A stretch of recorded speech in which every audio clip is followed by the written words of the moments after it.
Welcome to the Richard Grannon podcast with me, your host, Richard Grannon. Welcome, ladies and gentlemen, to the podcast. I am very fortunate to be joined this evening by Mr. Matt Phifer of Matt Phifer Coaching. Matthew, thank you for joining us.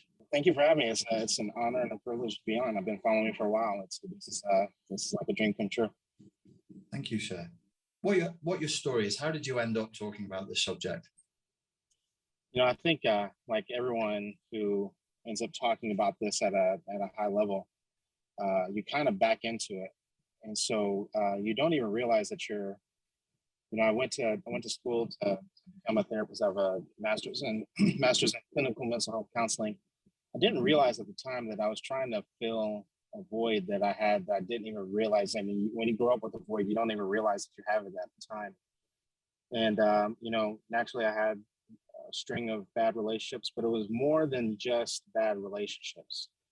You know, it was, you know, I found myself in bad, toxic work environments, and just really couldn't put those pieces back together, not really understanding what the situation was. And of course, you know, you hear all the terms that, you know, you're the common denominator, and you get that, but you don't even really quite understand what that actually means or how to fix it. And, you know, you don't even realize that you're in this bubble of people who are enabling, you know, certain behavior, you know, certain people pleasing, codependent behavior, and they want to enable that because they like that boundaryless lifestyle that you're living. And so, long story short, so as I'm going through school, finish up, and my first job outside of once I graduated school was in addictions as a substance use therapist, and I was avoiding it like the plague. I went to school to work with couples and with families, like a lot of other marriage and family people, and I was avoiding it like the plague, but actually ended up falling in love with it. And I learned so much. It was like drinking water from a fire hose at the time, because there were people that were court mandated to come see me. A lot of them not only struggled with addiction, some of them were people with narcissistic personality disorder. I was working with codependents and was drinking water from a fire hose. And when I left and I kind of went and left traditional therapy, I did, so what's interesting is before COVID, doing Zoom calls and treating people over Zoom was like taboo, but I knew it was something that I wanted to do. I talked to mentors. And was it taboo? Like, nobody told me, mate. I was doing it for years. Yeah, it was absolutely taboo. They were like, you know, you can't do that with a license. You can't take insurance. I was like, well, then screw insurance. I don't want to do it then. You know, I just, you know, I don't, you know, I felt like I knew and I felt like there was people that needed help and couldn't or wouldn't go into a traditional clinic setting. And so I ended up leaving and started, you know, and all along I'm kind of on my own healing journey of codependency and that sort of thing, and started learning concepts of self-love and setting boundaries. And I'm teaching this. And so, you know, I'm building myself up also. Well, fast forward a couple of years, I'm in D.C. Just had a horrific breakup at the time, and that was kind of like the final straw. And I really, really excelled with, you know, taking care of myself, self-love, setting better boundaries, that sort of thing. And so I didn't realize how much I had actually learned, not only through school but my personal experience, and then also, but that time period when I was a substance use therapist, finding out and realizing that the same part of the brain that was dealing with addiction deals with toxic relationships. Not just any addiction. It's most commonly paralleled with heroin addiction. And when I started putting all these pieces back together, things really, really started to take off. And I got invited to a podcast very similar to this. I was initially just doing like your traditional online, you know, dating coaching, you know, initially. And then how long ago was that, mate? This was probably about 4 or 5 years ago at this point. Okay. So it was mainly dating advice. Mm-hmm. And then someone asked me specifically about, toxic relationships, and I answered it. I had a lot of knowledge that I didn't really even realize that I really had, and it went viral, and it, went viral all over YouTube. And so they invited me back the next week, and the same thing happened. Went viral. People started asking me all sorts of questions. I was like, you know what? I need to see where this goes, where this road leads. And from there, just kind of, you kind of find a niche and you kind of start to go with it. And fast forward, I got on TikTok. People really started to gravitate and started making skits, and things really started to take off from there. How long have you been on TikTok for? A little over a year now. So I was on it. So I'll say active for a little over a year. So I've been doing this since before I was on TikTok. A lot of people thought I got on TikTok to talk about it, but I was already active with helping people out. And so I got on TikTok, and what's interesting about TikTok, what a lot of people don't know is that when the pandemic started, that part of the year is what, if you ask a divorce lawyer, that's considered divorce season, at least in the States. You mean like March, April time? That's divorce season? Yeah. Mm-hmm. It's because people are getting their income taxes and they're using it towards, it's their last time to file, is what they'll typically say to each other. And for a lot of people who are in an abusive, toxic relationship, they're planning on taking like that big, large income tax and going to pay for a lawyer. Well, the problem is that obviously, I'm sure you share with your people that you don't tell people that are abusive and toxic that you're leaving until you're already gone if you can help it. Well, a lot of people were in the middle of a divorce, living with people. Then the pandemic hits. Now you're stuck, and you just told this person, and all the courts are now shut down. Now you're trapped with this person that now knows that you want to leave, and everyone's like, oh shit, right? Now, not only that problem, you have a problem number two. The therapists were also scrambling. We're not allowed to see people via Zoom.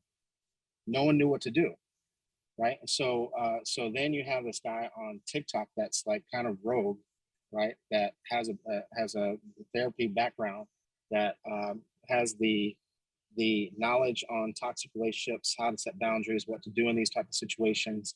And so, everyone, because of the pandemic, also gravitated towards TikTok. I started making a couple of videos. I initially just got on there for comedy, and then I started introducing comedy with some of the skits and making them entertaining and educational all at the same time. And things just completely exploded. Tell everybody how many followers you have now on TikTok. 820,000 at this point. Inside of 1 year. So, yeah. So I'm assuming that we'll crack the 1 year mark at some point in time. I also had a podcast I have a podcast that's doing well, but the podcast predated me on TikTok. And so that kind of helped transition things as well, because people knew me from the podcast and also from Instagram as well. What's the name of your podcast so people can find that? Toxic to Triumph. Toxic to Triumph. Okay. And the TikTok that you have, what's that called? Matt Phifer Coaching. I'll put all the links in the more information about it, just as people go. And that's when you type in, if you Google Matt Phifer Coaching, everything except for my podcast is Matt Phifer Coaching. You'll pretty much find everything you need. So you already had a background in drugs counseling, and you were already a therapist before you specifically got into narcissism. And did you say it was this particular podcast that went viral that had you talking more about narcissistic abuse and codependency? Yeah, because, I was talking about dating. I would talk about it here and there, but when when it really started to go viral and people were really gravitating it, and people were, calling me like crazy after this podcast I did. And I was a regular guest on this podcast. They still have it. It's called Fly Nubian Queen. It's, pretty much do go on Facebook and YouTube on a variety of topics in the Black community. And so people were really flocking to it, and their numbers were really jumping. And so I was like, you know what, it's obviously a need that a lot of people need. And so let me see where this road leads. And so I'll talk about it here and there in relation to individuals who were coming out of a toxic relationship. But I never really presented it the way that I have been, and really with a regular focus on it the way that I do now. Okay. So that particular podcast what was the name of the podcast again? Fly Nubian Queen. Fly Nubian Queen, and that was about 4 years ago, you said. Yeah. Mm-hmm. And so just spontaneously, it's similar to my story. I didn't want to really talk about this stuff. It's just I released a video on it, and then everybody chewed my arm off to get more. And I was like, well, I don't know about it. I guess I better. Yeah. I told people, I don't know. I only found out what borderline personality disorder was about 5 years ago. It's not. It wasn't my bag. It wasn't my thing. Then I realized it was much more of a part of my life than I'd known before.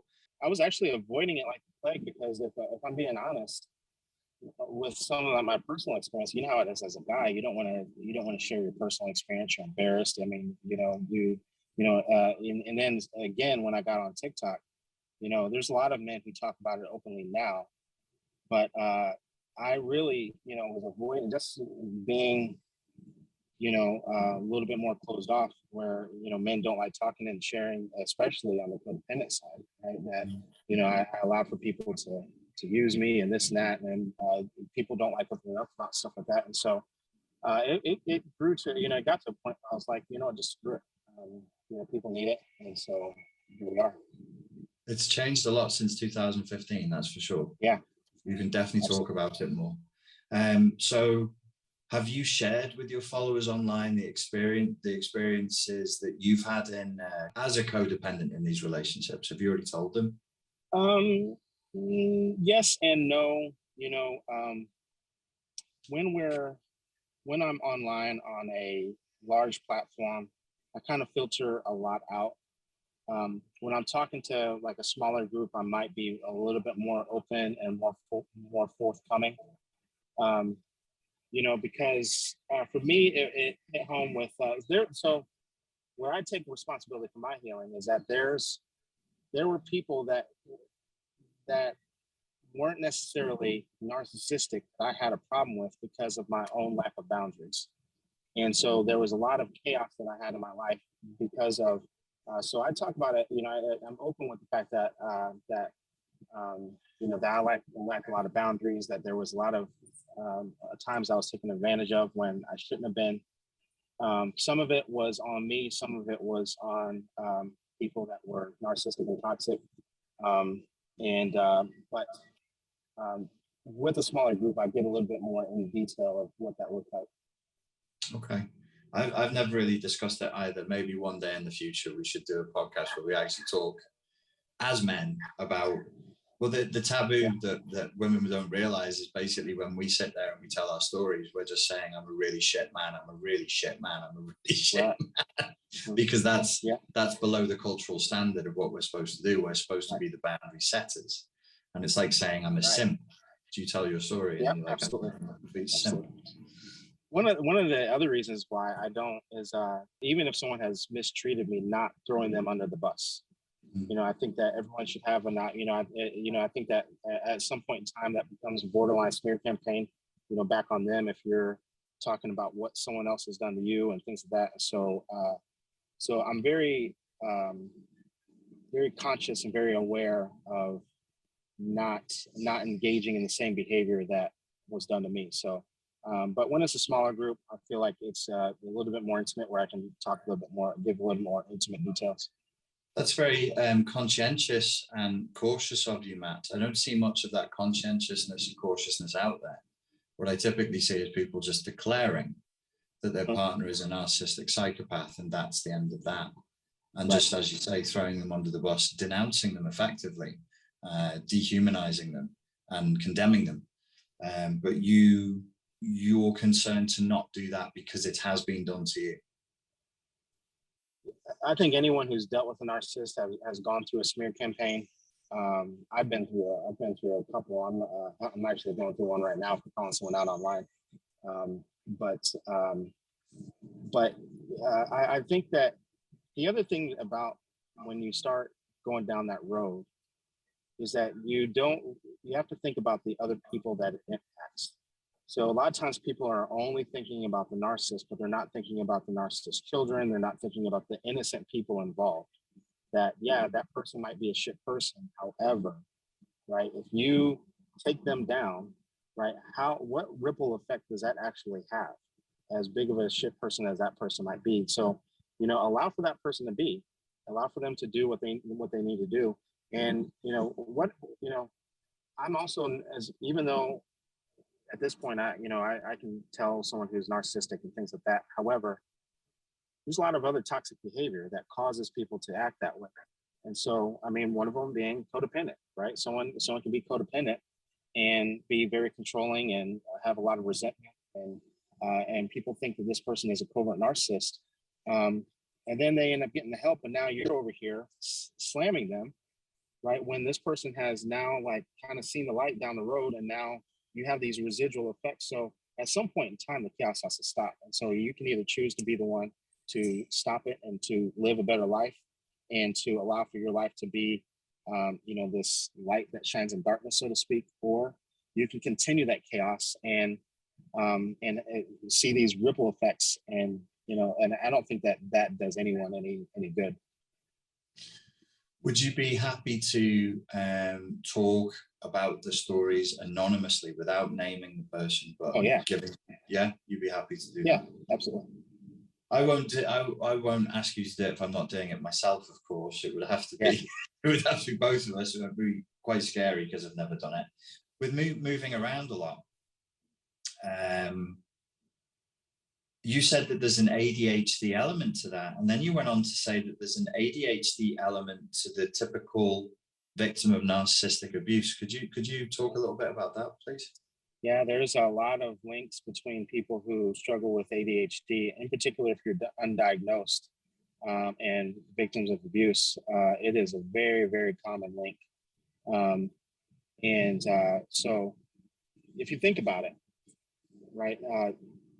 So I was diagnosed later on in life. I went a great majority of my life not understanding that I had ADHD. Well, you think about someone who has ADHD, sometimes they're kind of loopy, they forget things, they space out. And think about people who are narcissistic, toxic, right? What do? They like to gaslight. They like to make you feel like you're going crazy. And so if you think about it, if you are already a space cadet and you're only picking up bits and pieces of conversations and forgetting things, and literally a disorganized person because of the struggle, and you don't even know that you have this struggle. Imagine being with a narcissist who makes you feel like you're crazy anyway, even if you didn't have ADHD, and then you already misplace things, you already forget conversations, and then they say things like, you're always misremembering things, you're always dozing out, you don't know what you're talking about, right? And you subconsciously know that you do these things anyway, so it's so hard to piece together whether or not you are the problem or not. And so with someone who struggles with codependency and undiagnosed ADHD and can't figure out where you begin and where the other person ends, it creates this environment where this person is very easily gaslit. The other problem with people who struggle with ADHD is that they're very, very sensitive to rejection and to criticism and things like that. And so you have this, this other layer on top of codependency that makes you even more sensitive and even more touchy to try to convince this person that, that you're not losing it, that you're not crazy, and that everything is fine. The other thing that a lot of people don't realize, and so both on the codependent side and on the narcissistic side, is that ADHD has the ability to look like love bombing, right? And because we can get really, really hyper focused on one person because we're excited about meeting someone new, and then all of a sudden we go into, we kind of lose out. And we start to crash on our hyperfixation. Well, naturally, someone who's narcissistic, that's going to light them up pretty quickly. and if someone is undiagnosed and if they don't know that about themselves and how to pace themselves in a relationship, then that can look like, a love bomb devaluation phase in and of itself. You said one of the points was to distinguish whether you are the problem or the other person is the problem. When you're coaching people with narcissistic abuse, is that one of the key elements in their progress and their healing, is to determine where the problem actually lies? People ask that all the time, and people hate it when I say this until we actually begin to break it down. But I tell them that both people need work. It's not just one. This is they call it a codependent narcissistic dance. So you have one person that is constantly giving to try to fill their void, fill their need. They need to be needed, need to be wanted, they need to fix this other person. Then you have this other person that's constantly taking. Well, but both of them are basically in this dance, trying to fulfill their own needs through external validation. But neither one of them are actually getting their needs met, because neither one of them are involving any sort of self-love. So it actually creates this horrific atmosphere. And so, a lot of times when people come to me and they say, well, how do you fix the narcissist? How do you get them to therapy? How do you get to therapy? Right. And so people even ask, like, well, how can I tell if this person is truly narcissistic? The healing, finding out if they're a narcissist, whether or not this relationship can actually work, all comes down to the same thing. Are you willing to work on yourself? You only have three options here. You can change yourself, change your own behavior. You can accept their behavior, or you can leave the relationship and still work on yourself. And so, so people ask that all the time, like, is it them? Is it me? But the reality of it is that if you're in a toxic relationship, the reality of it is, especially if you're in a narcissistic relationship, both people need work, not just one. Right. I always tell people, if you snap your fingers, I had that Thanos glove, and I snapped my fingers, and all narcissists were, all of a sudden healed and normal, codependence would still have an issue, because now you're with someone that you can't fix and repair. So now you still have a toxic relationship. I really thought you were going to say all the narcissists would say, I don't feel too good and disintegrate. But no, that would be my psychopathic solution. Yeah. You had a much kinder solution. How much of this do you think comes down to an effect of intergenerational trauma? A lot of it. So a lot of people, there's a lot of people who are dealing with trauma from their childhood, dealing with trauma from not only childhood, but also from previous relationships. They're stuck in a trauma response, whether it be a fawn response, whether it be a fight response for the narcissist. So it has a lot to do with it. And you basically have a lot of people who are walking around who are not even aware of who they are or what even really makes them tick. And so if I don't even know my own personal limits, how am I going to set limits with other people? If I have no idea what sets me off, what triggers these responses for me, you're already really behind the eight ball on dealing with other people, not just because I talk to people not just about romantic relationships, but all sorts of relationships. I do a lot of workplace talks and speakings as well, and people who you need to know your limits when it comes to workplace dynamics and when it comes to your children and things like that as well.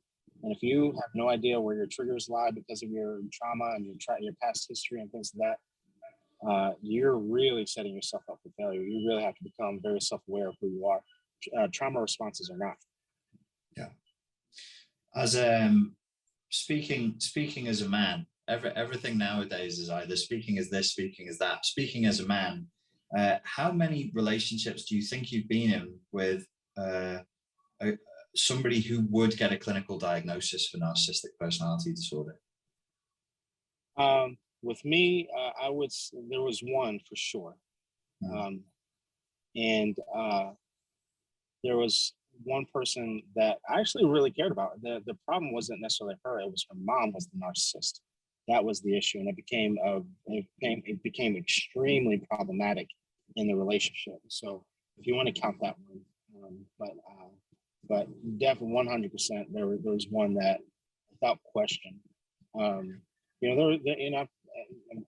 had good relationships, I've had bad relationships, but the one that would get that clinical diagnosis, that was off the chains. Okay. What kind of effects did you notice in yourself? Because obviously you're experiencing narcissistic abuse. There's usually symptoms that go with it. What kind of effects did you start seeing in yourself? I think one of the most common ones, the walking on eggshells feeling. Okay. The questioning of yourself. One of the things that happens in these that's common that not a lot of people talk about is your body begins to break down because of the because of the cognitive dissonance, because of that walking on eggshells feeling. Your body already knows, and so it's trying to warn you, and it goes into hyper alert, kicking and screaming, letting you know, like, get us the fuck out of here. And but because you're staying, your body begins to break down in an attempt to try to warn you.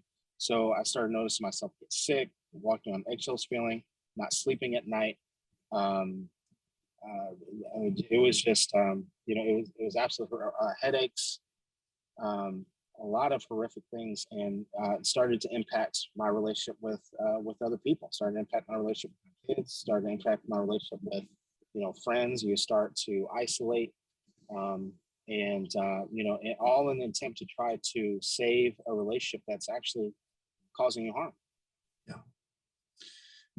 How did you feel being in that position, given that you had a background in psychology and you were working as a mental health professional? Did that make it worse? That made it horrible. Yeah. It was very a lot of internal shame, that I should have known this, and I'm that part I'm actually more open about now. And a lot of other therapists have actually come forward and said, yeah, this was me too. But I don't think you can really actually truly explain narcissistic abuse from a book or learn it from a book. I think you can learn some aspects of it, but it's one of those things, one of those rare things that you can talk about it, but you really won't actually truly understand until you actually experience it. 100%. Because what we read in the book and what they taught us, and not that stuff not that it's not valuable now. I still use a lot of things that I was taught, but the experience was something completely different.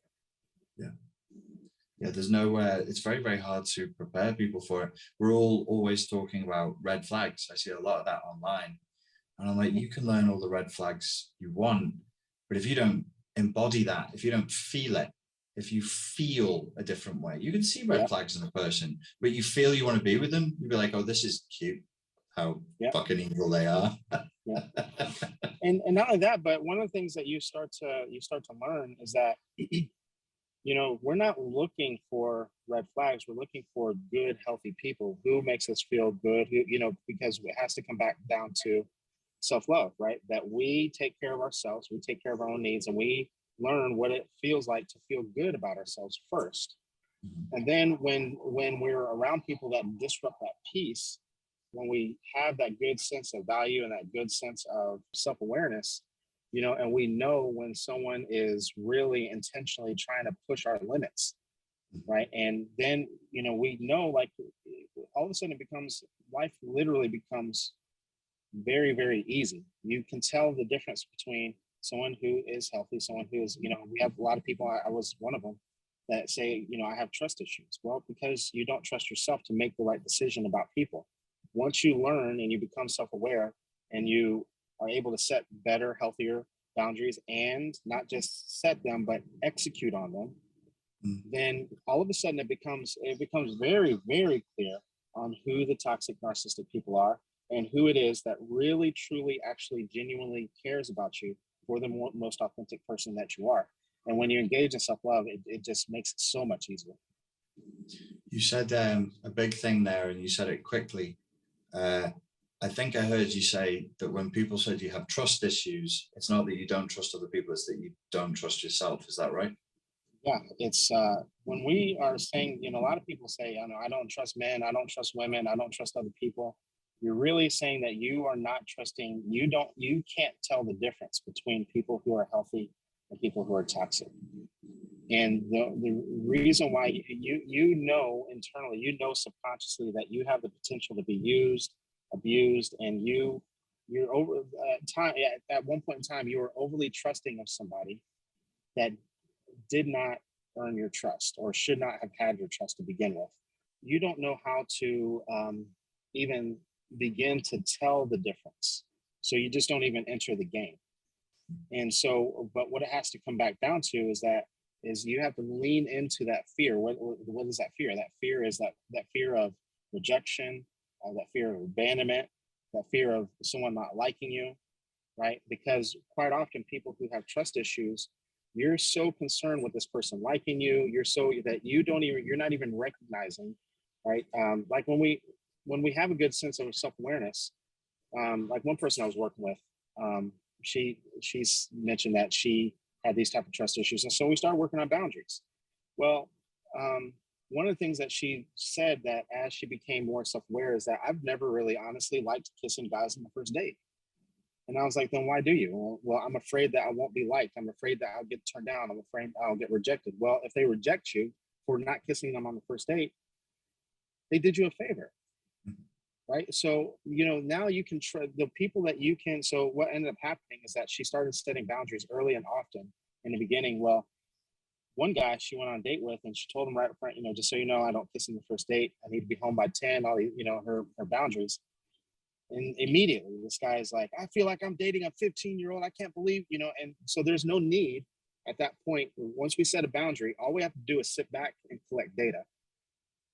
So I'm sitting here collecting this data. This person is going off on me about a very simple, very healthy boundary that he doesn't want to be kissed on the first, that, I don't like being kissed on the first date. There's no need to go on a second date, right? So now guess what that is? That's trust in yourself. And eventually you meet someone that you're more compatible with, that you can have that level of trust, and then you can continue to build on the trust from there. Yeah, she probably just saved herself about 9 months, because he was always going to do that. He was always going to push a boundary and break it.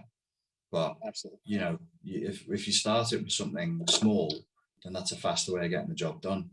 Do you think there's any cultural factors here that are encouraging narcissism? I think number one, social media. Everyone feels this pressure to be perfect all the time. Everyone wants to be the perfect parent. Everyone wants their kids to be perfect. And at the expense of what is actually good, right, and healthy, and at the expense of being authentic. At certain dynamics, narcissism is rewarded, in particular in careers like sales, marketing, places like that. When we get into, and we don't even get me started on religious trauma and how many narcissists are actually in churches and taking advantage of codependence in churches, and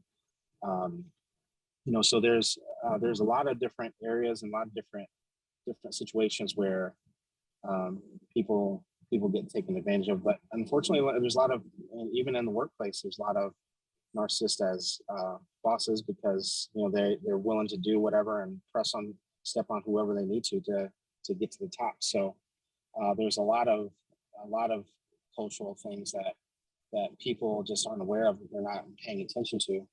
But if you have a narcissist that's working for you, right, and they're doing whatever it is that they need to do to get to the top, and you're rewarding that behavior because they're driving you numbers, that you're not even seeing you might see how much money that this narcissist is driving you. And I'm using a sales example. You might be seeing how much money this person is making you in your sales industry, but you're also not seeing how much money you're actually losing, because this person is causing so many people to leave your organization. So, You can see it all over. And then, the trolling, that's another big thing where, there's a lot of links between people who troll online and people who have a lot of narcissistic traits and tendencies. And so that's another area. Online trolling is another area that you see it. But guess what? Unfortunately, sometimes it gets rewarded. Because the quickest way to get rid of a narcissist is to starve them of that attention. But trolling for a lot of people is funny. They laugh at it. They get the reaction that they're looking for, even if they're not getting the reaction from the person that they're trolling. Other people start commenting down below. Oh my God, this is so funny.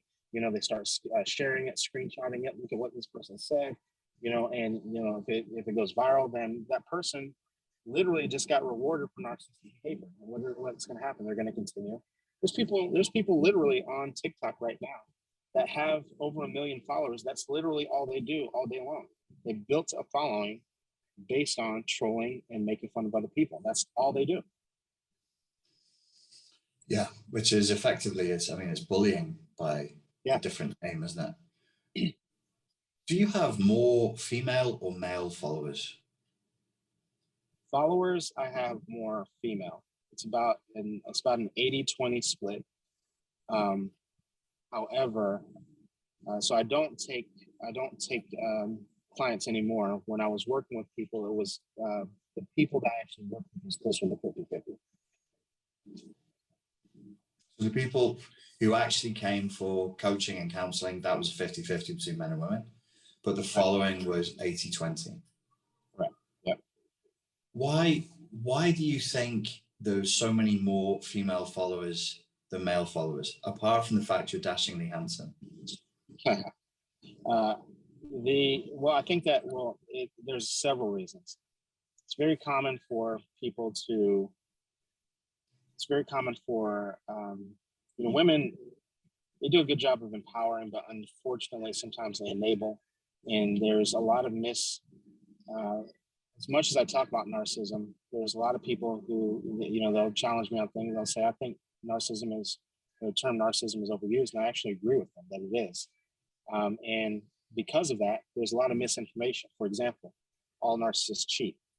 So it's common for a man to cheat. And so the minute that someone does cheat, it's common for a lot of people to cheat these days. But the minute that someone cheats, everyone thinks that this person is a narcissist. Well, you might have worked with, you may have a friend, a woman may have a friend who has been cheated on by a narcissist. And as soon as she hears that someone cheated, he's a narcissist. And then it begins to spiral from there. I mean, there's so many different reasons. I mean, there might be one or two different things that happen.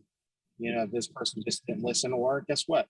This person actually has ADHD or autism, and this person just labels them a narcissist. And I think that also it's easier to label someone a narcissist than to accept your own bad behavior of codependency and things like that. Because even in codependency, sometimes that person can look like a narcissist because you're so busy trying to please someone else that it ends up leading to resentment. And so you start getting pissed. You start thinking that everyone else is the problem. But again, it comes back down to self-awareness, not even realizing, that you are actually creating the environment for this problem to happen. And so there's a lot of different reasons why that happens. And so on one hand, women are typically, they have no problem going for help when they need help. However, they also at times can be very quick to label when they hear certain dynamics and certain traits. You be careful, sir. I can't help you when they come for you. No, I hear you. And with respect, and I talk about this in my lives whenever I go, and not to, I don't say that to invalidate anyone's feelings or anyone's experience. And as a matter of fact, I tell people the label narcissism isn't even really that big of a deal. Like, we don't have to have a diagnosis. If you're being mistreated, you're being abused and things like that, look at the behavior. That's all you really need to know. If you take an inventory of your relationship, you don't have to be a narcissist. I've met with people before, and I could tell that this person just wanted a divorce. I was like, I'm not really hearing a lot of narcissistic behavior, but if you just want a divorce, like you're not a prisoner, And so there's a lot of misconception, a lot of bad information, and a lot of lack of self-awareness as well. Yeah, no, I think I've seen a lot of intellectual sloppiness. Like people just like using it. They learn the term and they just bandy it about. And I'm like, the more you do that, the less power it has, the less meaningful it becomes. Because if everybody's a fucking narcissist, then nobody's a narcissist. It's meaningless. Totally meaningless. Absolutely. Do you wish that more men would follow you and maybe listen to what you have to say? They are starting to come around. I think that more men, do I wish that more men, it's kind of a catch-22 because I do wish more men would follow me and things like that. However, that also means that there's more people with problems. And so on one hand, I enjoy having a large following. On the other hand, I don't like that there's over 800,000 people that are saying that they're in toxic relationships. But one of the things that I do hope for every man and woman is that they start to take self-love and therapy and things like that serious, right? And that people start to get the help that they actually need, whether it be to deal with childhood issues, to learn about boundaries, to learn about self-love, so then they don't, people don't understand that this is the reason why they're recycling a lot of these toxic dynamics in other relationships, that even if you weren't necessarily a toxic one in one relationship, due to, because the conditioning, because of the, past trauma, because of your childhood, you're literally just bringing that into another relationship. And even if that relationship had potential, you can literally self-sabotage that relationship because of your own lack of self-love. And what happens is that, we all have an internal need, to for the world around us to match how we feel about ourselves internally. And if we're insecure, we lack self-love, we lack self-esteem and self-worth, we will begin to tear down and break apart the things around us, including our relationship. And so the thing that I wish for men is that we would not be so hard-headed, right? And that we could begin to open up and have these type of dialogues about what it's like to, instead of being the alpha male, right, to set healthy boundaries, what that actually looks like, what that actually feels like. And then what's weird about it is that you actually become that person that you actually want to be, that badass that you actually want to be, by setting, that emotional intelligence is actually what a lot of men are actually lacking. But there's a way of doing it authentically and a way of doing it artificially, I think, isn't there? Yep, absolutely. You mentioned that the effect or when it went viral was you were doing a podcast that you were a regular guest on that was speaking mainly to the Black community in America. Has there been an increase in awareness? I've been doing this since 2012. I check my stats, I check my comments. Has there been an increase in awareness and interest, would you say, that you were riding the wave of anyway? Yeah, I think so. There's so in the Black community, mental health for a long period of time was very, very taboo. Everyone, in the Black community for decades, if you had a problem, it needed to be handled internally. It needed to be handled with a pastor. Therapy was for crazy people. There are so many different stigmas in the Black community. However, because of the internet, because of different social media platforms, what would happen is that there might be, someone like myself, for a long period of time. I didn't know for a very long time. I didn't know any other Black therapists unless they were like very far away. But because of the internet, because of social media, all of a sudden now people are able to link up, like that. So that podcast I was telling you about, I was so a part of it, I was on a panel, and there was five other Black therapists, and we were all able to talk. And that was the first time that I actually was able to sit down with other Black therapists and talk and break bread, so to speak. Now, fast forward 4 or 5 years, now I know a shit ton of them. And because everyone now has a platform, because people are able to to help each other out, invite each other on each other's podcasts, support each other, and it's not as taboo. So you have a lot of people that want the help, that need the help, that will come forward. And you also have young people that are now inspired, by what they see. And they, people will ask me like, well, how do I do this? How do I, young men and young women, how do I get started down this road? Yeah, that's healthy. That's good to hear. I got asked about 6 months ago in a private chat by 4 Black American women if I would talk about the Black experience in America from a PTSD, intergenerational trauma perspective, and narcissistic abuse. And I was like, I would love to. However, I don't think I'm the man for the job at this point in history. Maybe, in 50 years we could do that. But there is that. I could see that there was that. There's that appetite there for that conversation to be had in a sort of a, what do they say, trauma-informed way. Because we can. It's not a bad way of analyzing, culture and where we're up to. Yeah. Just not perhaps for me to do that. So how do you, when you were working with clients, what would you usually do with them? What was your preferred modality, or do you have your own thing that you did with clients? Mostly CBT, a little bit of solutions focus. I mean, for the most part, because I was out on my own, I don't take insurance, things like that. I don't get into EMDR. I do believe in EMDR and things like that, but that's, there's other people that can do that sort of thing. But I really, one of the things that I kind of pride myself on was meeting people where they're at. So every single situation was very, very different. However, we worked a lot on self-love, a lot. Understanding what it is, understanding on how to build your self-worth, not feeling the guilt and shame for putting yourself first. Let me rephrase that.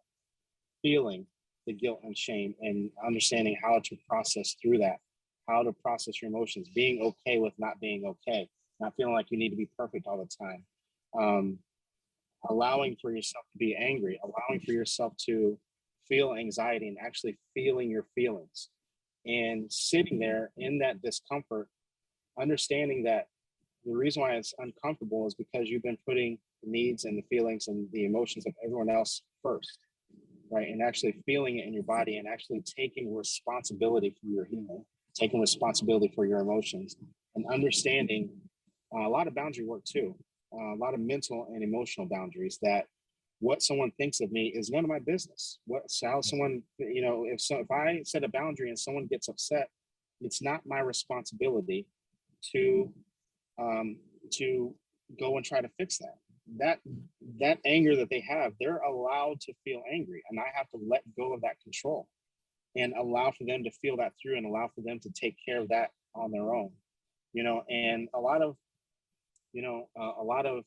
very tough, uncomfortable conversations. I got ripped apart for saying this on a video a couple weeks ago. I didn't left. I think I left it up there, but about how people who struggle with codependency are manipulative. Right? You're engaging when people understand that they're engaging in manipulative behavior.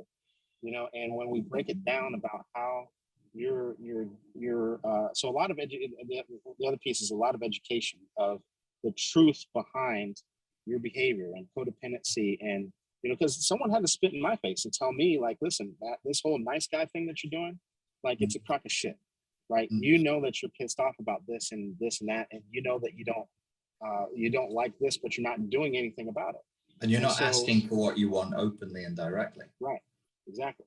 And so not only was I a target for narcissism, but I also was, creating toxicity in potential healthy relationships. And I had to see that, and I had to sit with that. So a lot of educational pieces of what codependency is, what people pleasing behavior looks like, how it actually is manipulative, despite what you may have thought that, well, I just want everyone to be happy.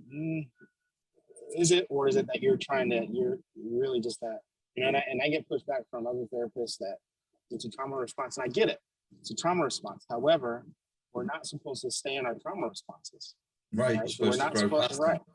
Exactly. No, you don't hear, a lot of people push back and, but you don't hear anyone advocating for someone to stay in a fight trauma response. I mean, when someone's stuck in a fight, you don't say like, oh, well, hey, it's just their trauma response. No, you would help them work through that, right? We're not. Because it's not civilized, is it? We can't have people running around in a fight trauma response because it's open, it's annoying. But when you're in a fawn trauma response, everybody's like, oh, just let them. Right. Exactly. So they're only fucking their own lives up. Right. Exactly. But then, they think that, right? People will say like, yeah, it's only me but that's actually not true, because then you start talking about the resentment that they feel. And then guess what? They start that resentment causes so many divorces and breakups where that relationship could have had some potential, but because of your people pleasing behavior, and because you're not actually asking for the things that you want, and you now are resentful towards this person for not giving you what you want, it's literally, you're literally self-sabotaging that relationship.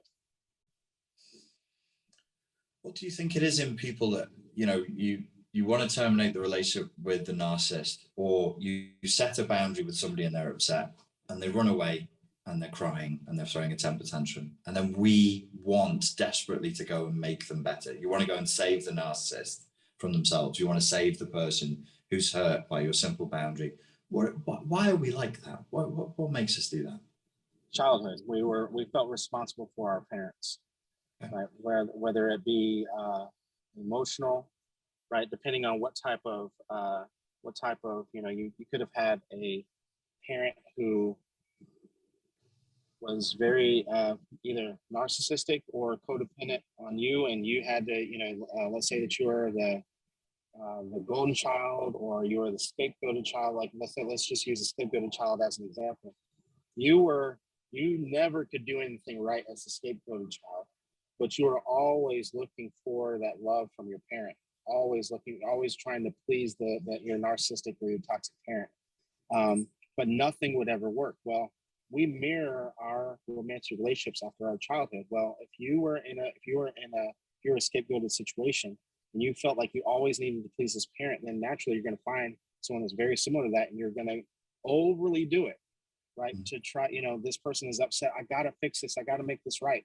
Not understanding that because of this lack of self-awareness, I keep coming back to that it won't work, right? It didn't work when you were a kid. It's not going to work now, right? And so you're telling people to give up on that hope that it's going to work.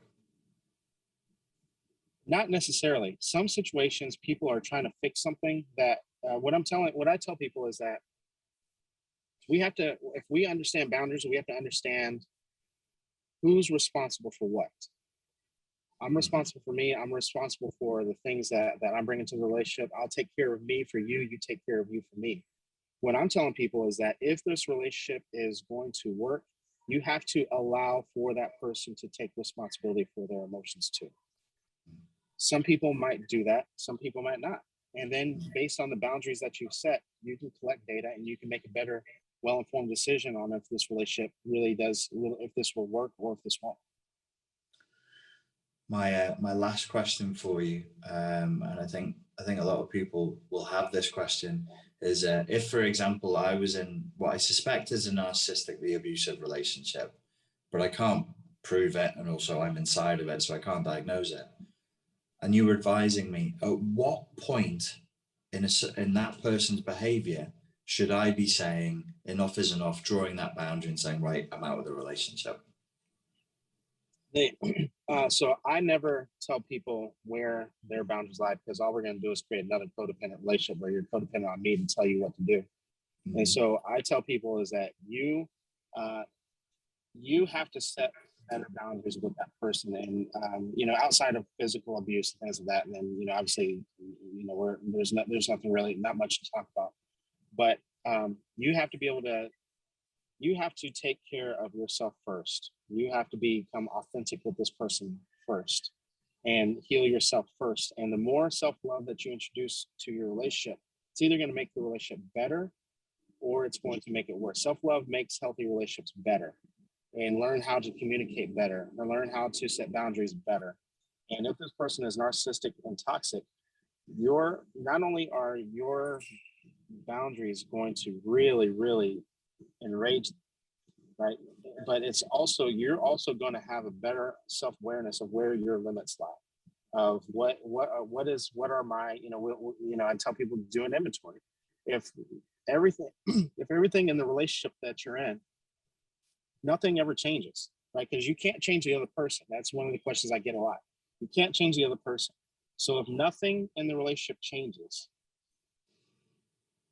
would you want to stay in this relationship? All you can do is change yourself, accept the other person's behavior, or leave the relationship. And so when you start to let go of that control and you start to collect the data of that relationship, what do you see? Is that something that is acceptable to you? Do you like being treated this way? Right? And if the answer is no, right, and you start to see that you letting go of this control and you start to see this person isn't changing, nothing's changing, at that point, you have to reevaluate what is your breaking point, right? Because everyone's breaking point is going to be very, very different. Yeah. I think that's a good answer. I also wondered if you were going to say that self-love in the participants improves a good relationship. Were you going to say self-love destroys a toxic relationship? If people execute. Okay. Yeah, because toxicity and self-love, they just don't mix. Because toxicity comes from, even narcissism. A lot of people think that narcissists are these overly confident people when it's actually the opposite. They're highly, highly insecure. And so people who, self-love and insecurity don't mix. And so, like I was saying earlier, with congruency, that when we don't have self-love, we'll begin to self-sabotage the relationships around us. Well, if you're engaging, if you learn self-love concepts, and if you're building yourself up, and this doesn't inspire change in the other person because of their own insecurities, guess what? You're going to start to see the behavior of them self-destructing the relationship because that relationship doesn't match how they feel about themselves internally. They feel like shit. Meanwhile, you're building yourself up. You're trying to go to the gym, better yourself. You're trying to, I'm using the gym as an example. You're reading, you're setting better boundaries. Someone who doesn't want to engage in that type of stuff and is insecure, it's going to challenge that. Who are you going to the gym for? Because it's all going to come from a place of insecurity. And so the two just won't match. Definitely. Well, thank you so much for that. Where's the predominant place you would like to send people to?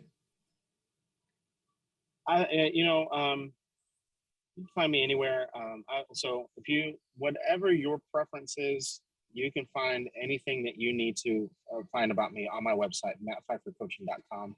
And from there, you can follow whatever rabbit hole you want to go down: YouTube, Spotify, Apple Podcasts. I really thought you were going to say Spotify, Apple Pie then. Do you have a mailing list on mattpfiffer.com? Yep.